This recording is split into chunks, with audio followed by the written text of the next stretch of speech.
month or so, it's been a very interesting time in China when we've seen a number of interesting events occur. We've seen the share market take a significant drop. We've seen the renminbi devalue, and there's been a huge amount of commentary, particularly here in the Australian media, just about China, and it's all fairly doom and gloom in China. So I want to start off and sort of just say, from my perspective, I don't believe it's as negative in China as what is being made out in the media.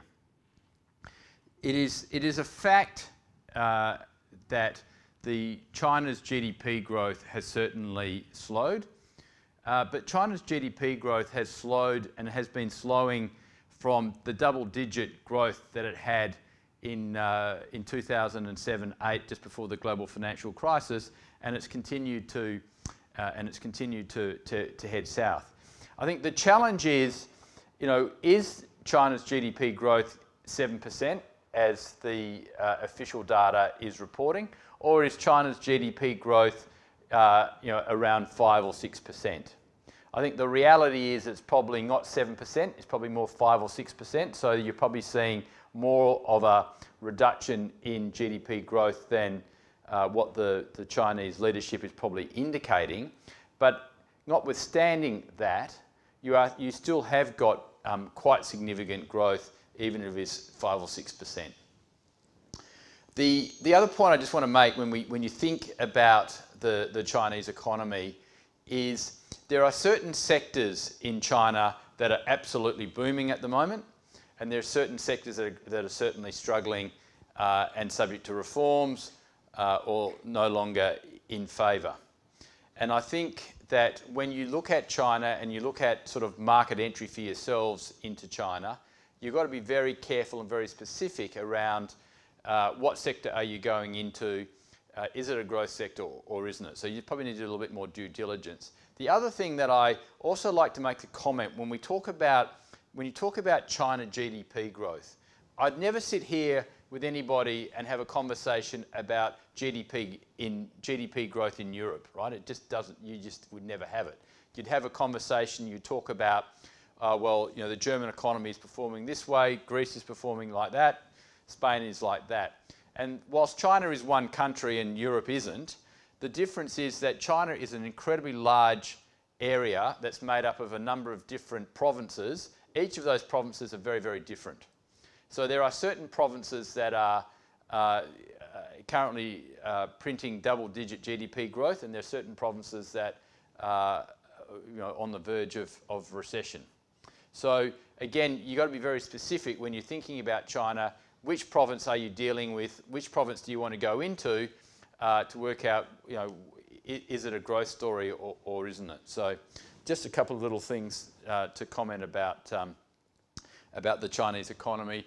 Also, I've been down and back in Australia now for 4 or 5 days, including over the weekend, and I've just got my blood pressure has got worse and worse and worse as the weekend went on, as more and more of the media continued to write about China. And if you believe everything you're seeing reading in the media, you are of the view that it's going to be a real hard landing in China, and the China growth story is all over.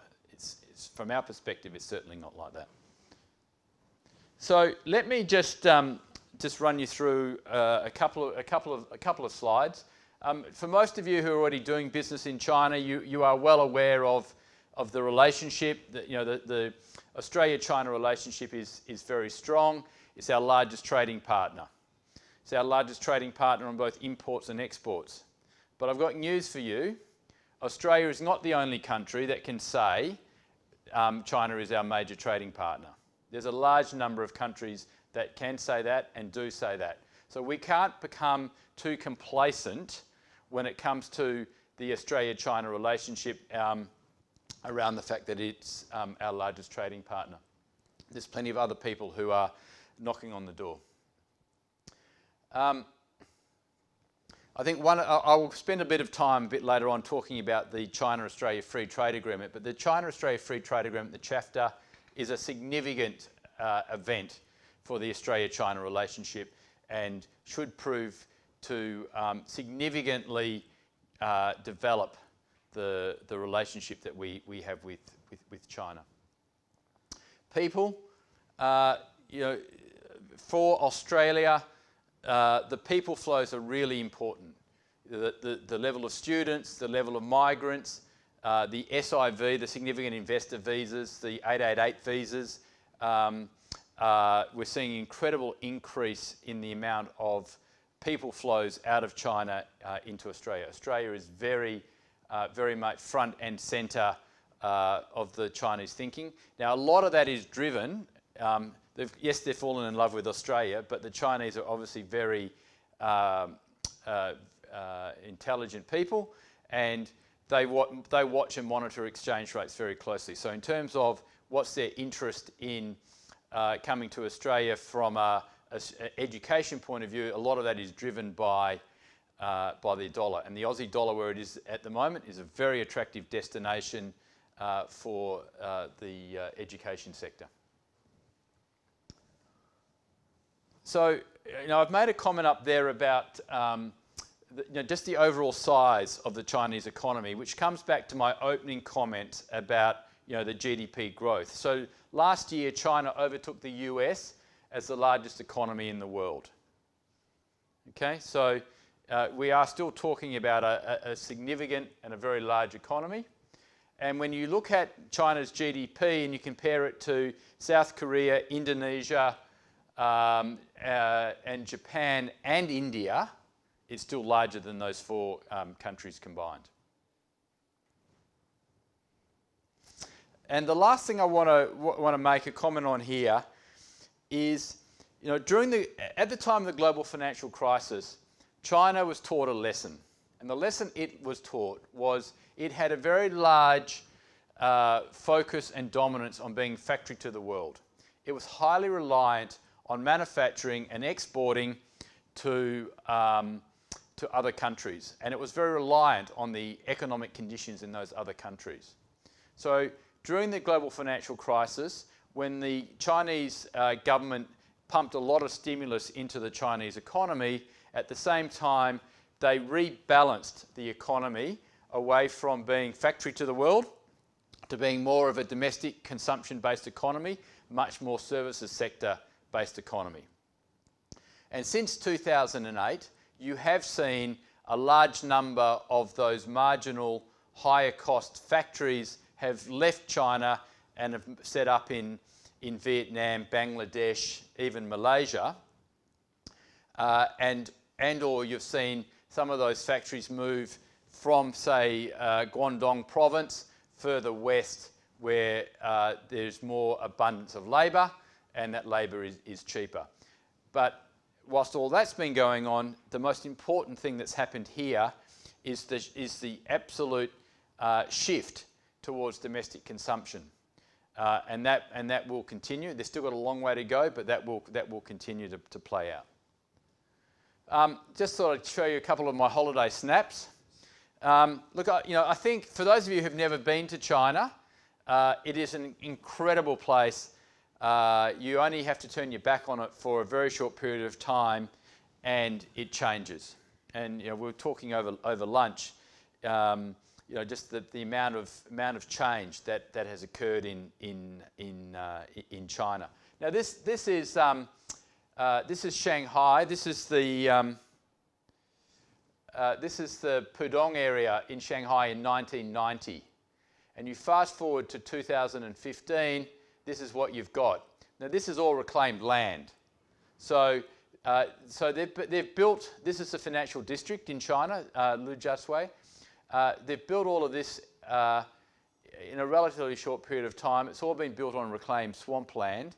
And the technology that they've been able to build these skyscrapers is they're all on floating foundations, because you can't actually hit hard rock. So all of these buildings are on floating foundations, which is pretty impressive. This building here which is the Shanghai Tower. It's actually now complete. So they've completed all the construction. When I first went to China, we were in this building here, and my office overlooked that, which was a golf driving range. It's now the second largest building in the world. And this story just plays out in every single city across China. This obviously Shanghai is a tier 1 city, but you look at tier 2 cities, tier 3 cities, the same thing is occurring. So just a little stat that I put up there is that if you look at China's economic growth over the past 25 years, it's probably been the largest and the most sustained period of wealth creation in the history in the world. So in 1800, China generated 25% of the world's industrial output, and that had fallen to 1.5% in 1975. Today, we're back to 25%.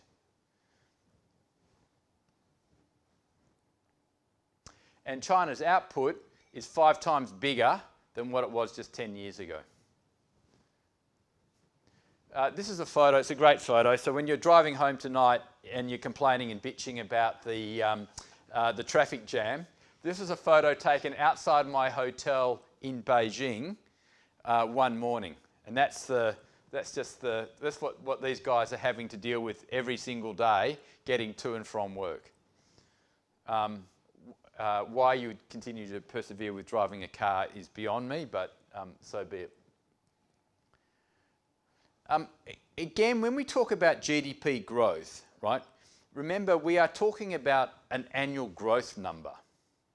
And so when you look at China's GDP growth at 7% in terms of in whole dollars, that equates to exactly the same GDP growth that China had 8 years ago when it had double-digit growth.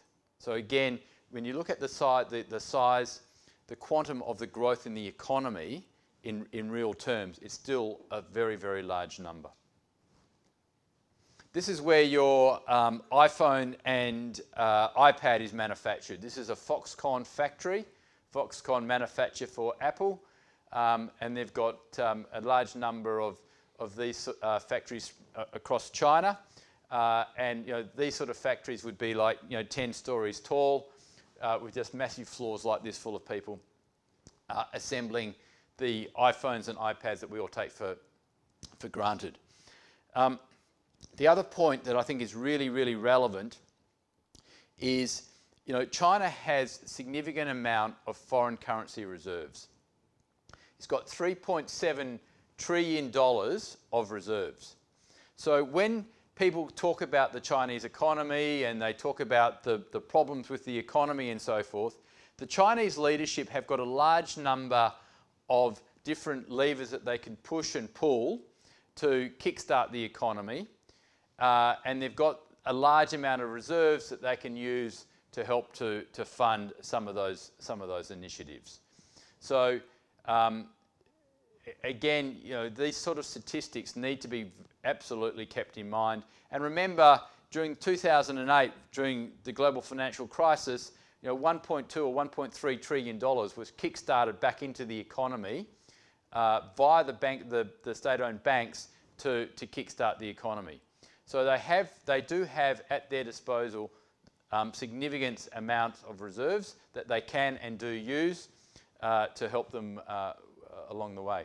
Just by comparison, so we're talking 3.7 trillion in China, 150 billion is the reserves that Australia has. This is a public holiday in China. So again, going out with your family, having a nice family day out and visiting the Great Wall of China, that's their idea of a relaxing public holiday. That was taken during the National Day holiday. Okay, I just wanted to sort of, this is an advertisement slide in a lot of ways, but the Westpac group is all about wanting to support the China corridor. So to the Westpac group, what we want to be able to do is to support the flows that are going up and down between Greater China back into our home markets of Australia and New Zealand. So Westpac is looking to support the trade, the capital and the people flows that are going between Australia and China back into Australia. So our reason for being in China is purely to support those flows and to be able to support you as our clients with whatever you're wanting to do up and down that corridor. Okay, my pet topic. The China-Australia Free Trade Agreement, and again, this is my blood wasn't boiling enough from reading the media on the Chinese economy. It topped me out just reading the media and listening to the commentary around the China-Australia Free Trade Agreement. Let me tell you that the China-Australia Free Trade Agreement has been an agreement that has been negotiated over 10 years. It's been negotiated by both sides of politics. So if ever you're going to find a bipartisan agreement, you're looking at it, the China-Australia Free Trade Agreement. Both the Liberal Party and the Labor Party have had a crack at negotiating, and both of them have seen it as being an important document for the relationship. The China-Australia Free Trade Agreement gives unprecedented access to Australian companies into China. The China-Australia Free Trade Agreement the Chinese have given us preferred nation status. No other country has been given preferred nation status, and what that actually means is that if China negotiates a better free trade agreement with another country, we will automatically get the same benefits and concessions. The reason why Australia got the preferred nation status is because of the state of the Australia-China relationship, which is at an all-time high. So Australia and China at the present time enjoy a really strong relationship. The Chinese are very keen to want to do more with Australia, and Australia should be really keen to want to do more with China. So I will have to say to you that up in China, and I was up there last week, up in China last week, a lot of the Chinese were shaking their heads and couldn't quite understand why the China-Australia Free Trade Agreement is under pressure here in Australia, when the Chinese feel that a really good agreement has been negotiated and we've been given unprecedented access. So we've got to be very careful that we manage the relationship with the Chinese carefully, and that we do respect that the concessions that have been granted to us are absolutely significant. So a free trade agreement would normally cover off, as you would expect, tariff reduction. And this agreement, of course, covers off tariff reduction. And in fact, a large chunk of the tariffs reduce almost immediately.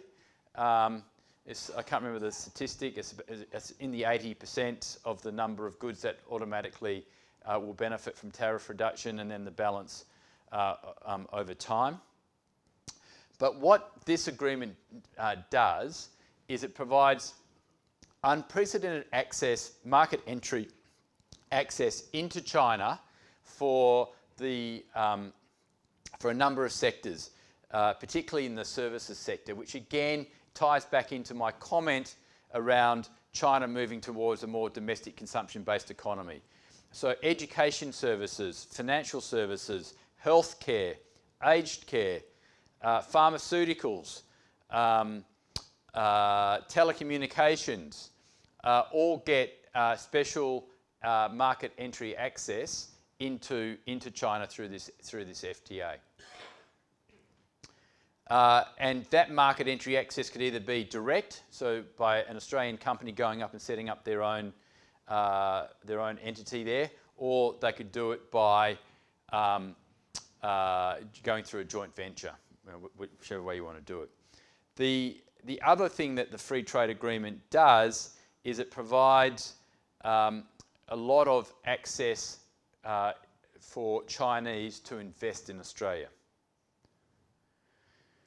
And again, this has been a relatively sensitive topic, but I think, again, the free trade agreement has been well negotiated by the Australian negotiators, because whilst the free trade agreement will provide the same market access from an investment perspective for the Chinese into Australia as the US companies have under the US-Australia Free Trade Agreement, if it's a state-owned enterprise, so a government-owned enterprise, or if it's in agriculture and it's above $15 million, you still have to get FIRB approval.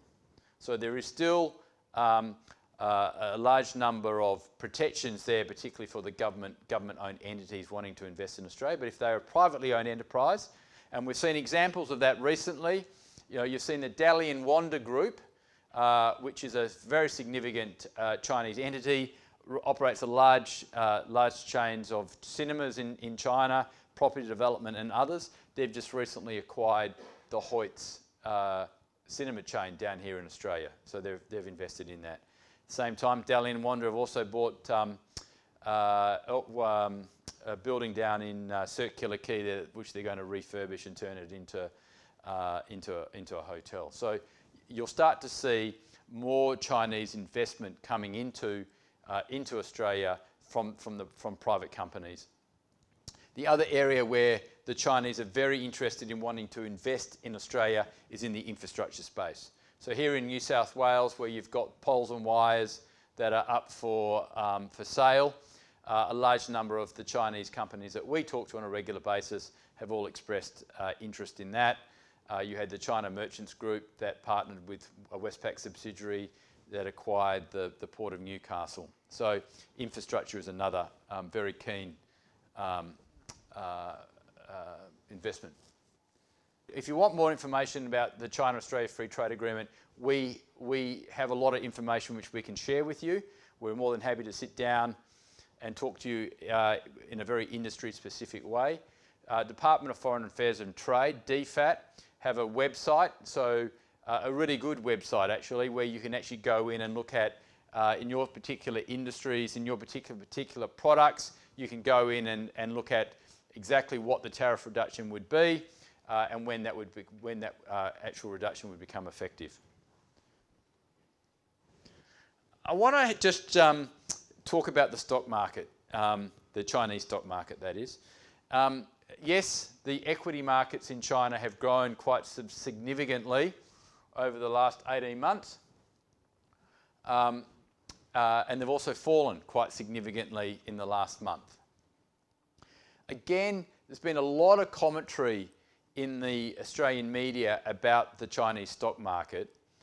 And even I, at one stage, was quite worried about the impact of what this equity market fall was going to have on the Chinese economy.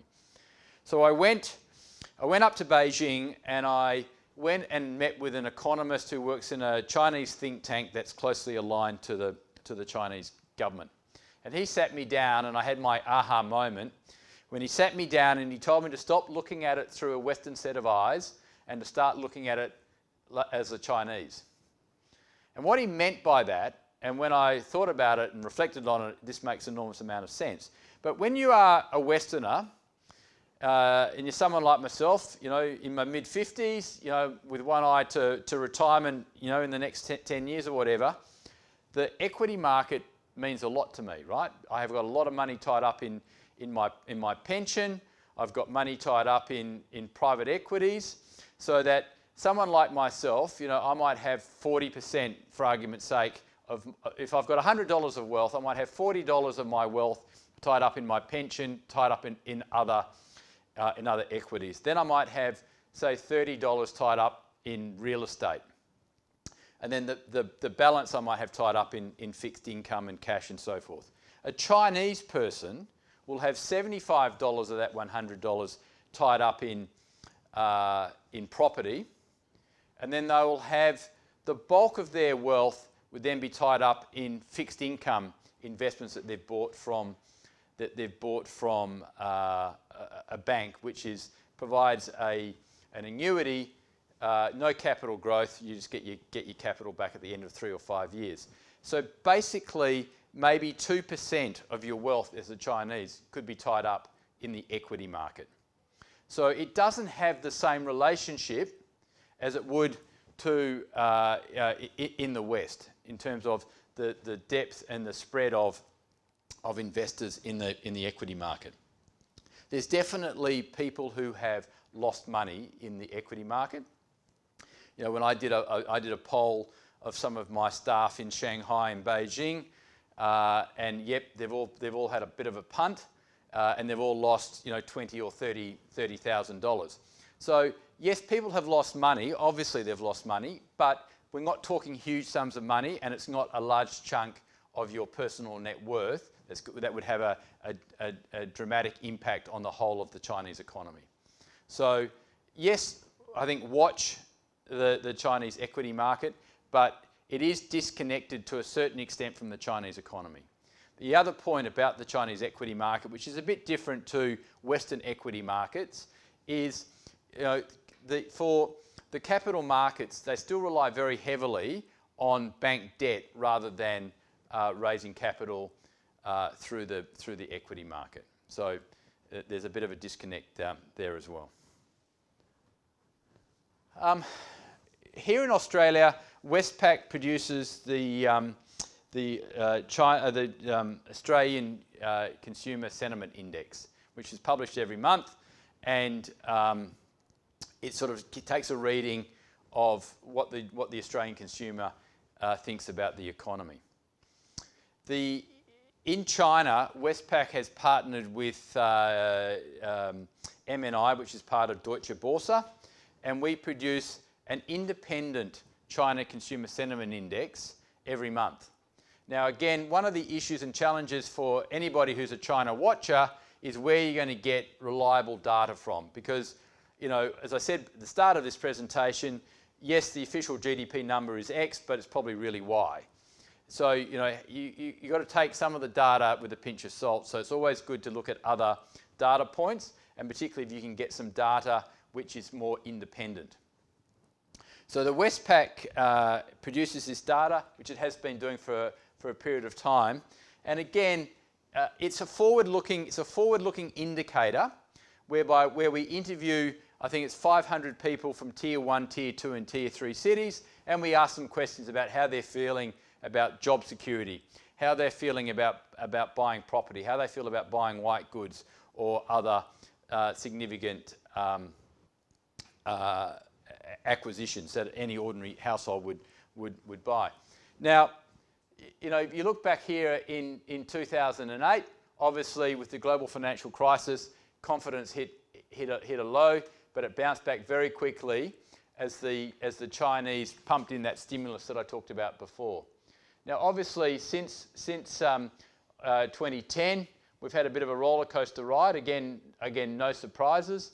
The Chinese economy has been up and down, as have the world economy.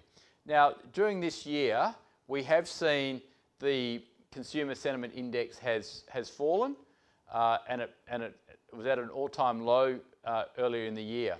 But the good news is, and again, which is absolutely at odds with some of the media commentary, is we're starting to see this consumer sentiment index rise.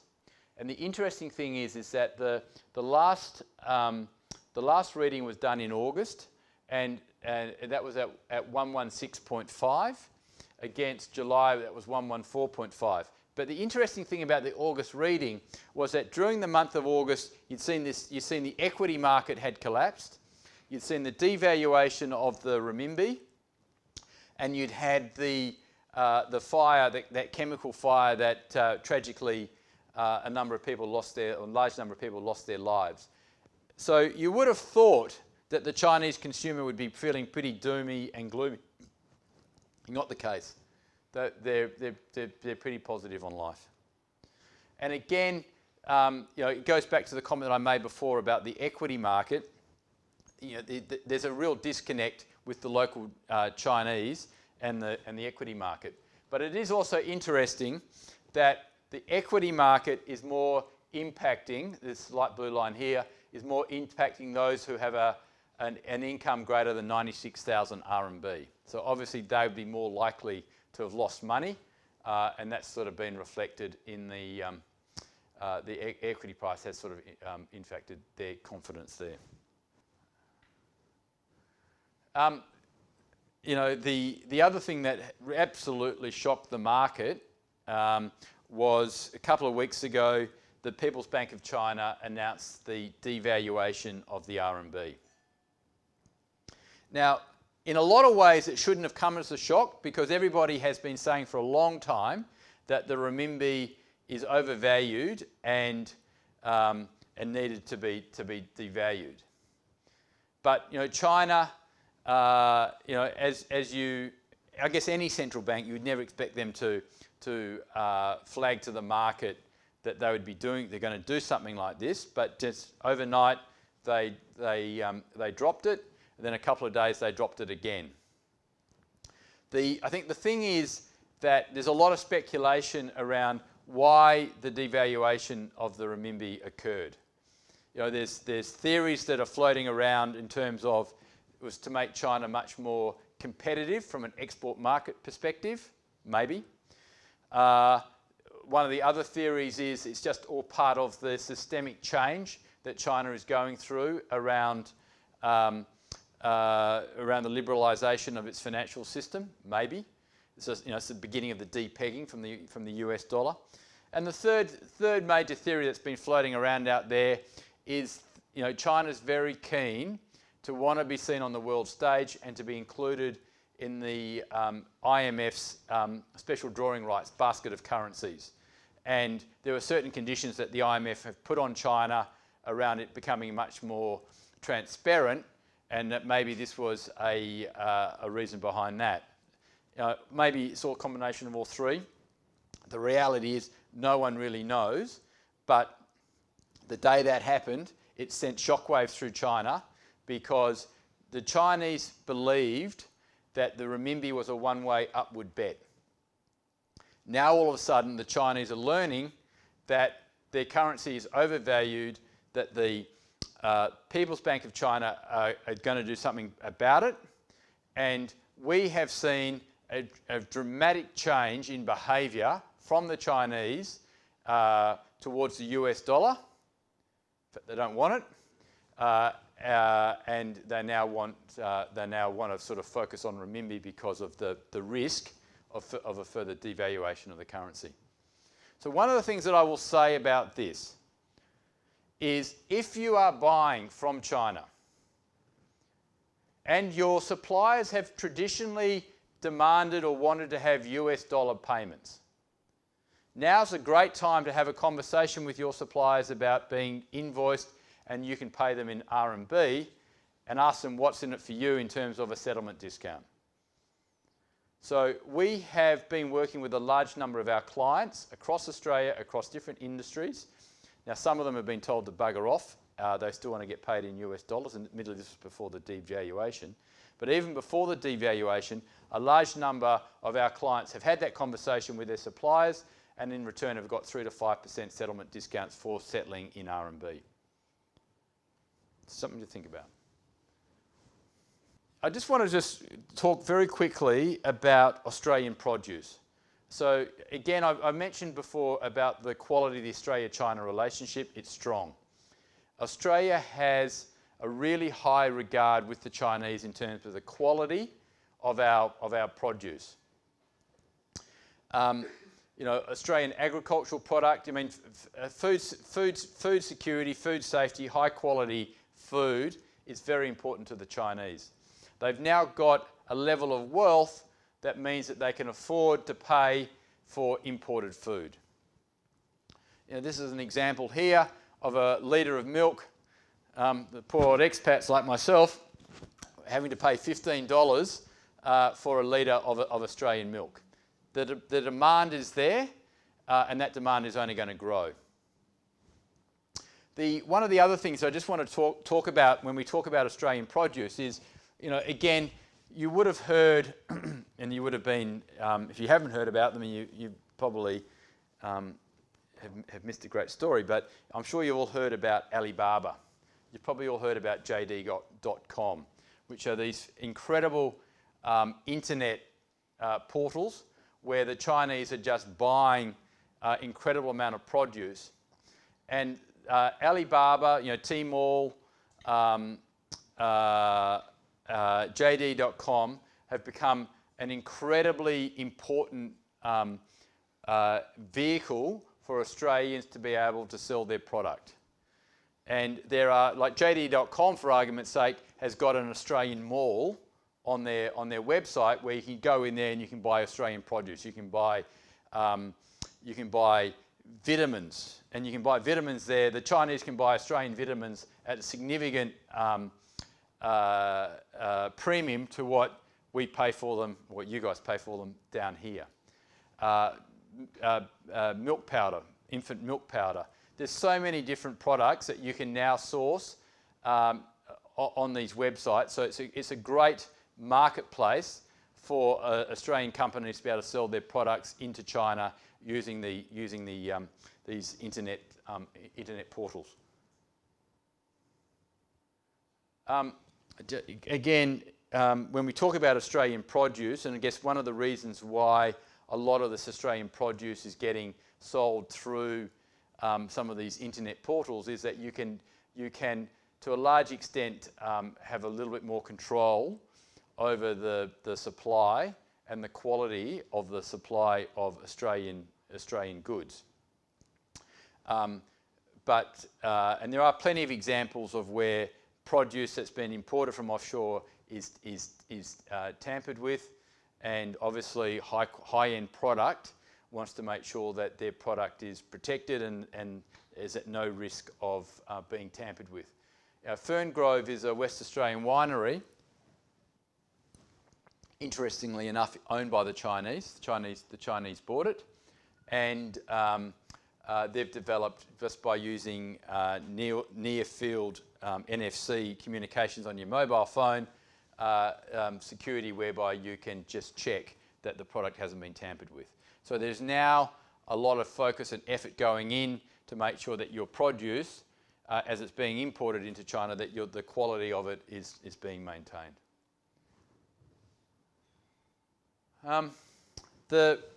Again, I made a comment about the rise of the wealth, the affluent market in China. The Chinese have now got more money than they've ever have had before, and they're wanting to buy produce very similar to what Westerners would. So things such as wine, imported wine, is a real growing market.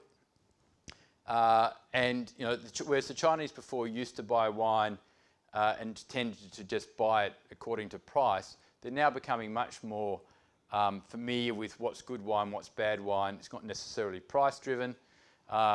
It's not necessarily just a thing that you have on the wall in your house to show your friends. It's actually something that you drink and you enjoy as we would. And the Chinese are falling into line with that. You're starting to see more women start to appreciate quality wine, and so as a result, you're starting to see the demand for Australian wine grow quite significantly. Again, I won't go through those numbers, but you're certainly seeing a still strong growth in Australian product, and I suspect that once the free trade agreement kicks in and the tariffs get reduced on Australian wine, you'll start to see those numbers significantly increase. And again, to give you a comparison, the reason why I'm very excited and also very bullish about the free trade agreement is that when New Zealand entered into a free trade agreement with China in 2008, and again, New Zealand, because of the narrow scope of its economy, the New Zealand FTA is quite a narrow FTA. It really just covers agricultural product and wine. But from 2008 to 2014, New Zealand's exports to China have grown at 45% year on year. So 45% year on year post FTA, with a very narrow sort of set of products. So the expectation is once we get the FTA up and running in Australia, we should theoretically start to see similar sort of growth in our exports. I gave a presentation on Thursday at a finance industry conference, and it was around digital disruption in China in the financial sector. China has come an incredible long way in relation to the internet. So when I first arrived in China in 2008, the internet banking, some of the things that we take for granted here just didn't exist. You now fast forward to 2015, and China has some of the most leading technology available on the internet, and that is predominantly being accessed via mobile devices. So 89% or 668 million internet users are shopping on the Alibaba or the Tmals or the JD.coms on their phones. So that they can be sitting there on the bus or in the traffic congestion that I showed you before, and can be buying Australian milk, Australian vitamins, whatever else is on these platforms, and they can pay for them instantaneously, and they're delivered the next day. The last topic I just want to touch on is the internationalisation of the RMB. So again, most of you would be aware the Chinese currency is a controlled currency. So China opened up the settlement of trade transactions in RMB about 4 years ago. December last year, Sydney became an offshore RMB hub. So what that meant was that transactions could be converted between Australian dollars and renminbi here in Sydney. So that when I talked about before having a conversation with your customers about being invoiced and you settling in RMB, it is now as easy to do that in a place like Sydney as it is in US dollars. And that's the first part of a journey towards the absolute opening up of the Chinese capital account. And once the Chinese capital account fully opens up, then you'll have a fully convertible currency, and it'll be exactly like the US dollar or the euro or any other G8 currency. So the reason why we are talking about this is that it's really important for you guys, if you're transacting or have a relationship with China, to start thinking about what's happening in the short to medium term around the currency. So even if you can't get a discount concession on your trade today, it won't be too far away whereby the currency will absolutely open up, and it will become a really important currency both for trading and investment purposes. There's a number of things that need to happen before that opens up. I won't run through all of that, but what we have done is we've left you with a book about the internationalisation of the RMB, and we try to explain in there what we think needs to happen for the currency to open up and when we think it's going to happen. So our prediction, the Westpac Group's prediction, is that by 2017, it's 2 years away, we will have currency convertibility in the RMB. And again, the reason why this is really important to be focused on it is when you just look at the growth of the RMB in terms of trade settlement. As I said, in the last 4 years, they've opened it up so you can transact your trade in RMB. It is now the second most traded currency in the world for trade transactions behind the US dollar. It's gone from nothing to the second most used currency in the world in 4 years. It's overtaken the euro, and it's rising with a bullet. Second most used trade currency. It's the fastest growing currency in the world, and it's the fifth most transacted currency. Just to again put this in a bit of perspective, Westpac operates a number of branches around Asia, and we support a lot of trade transactions for our clients. The bulk of our trade transactions in Asia are in RMB. It's in the 80 odd percent is RMB, not US dollars. Fantastic. Well, thank you very much.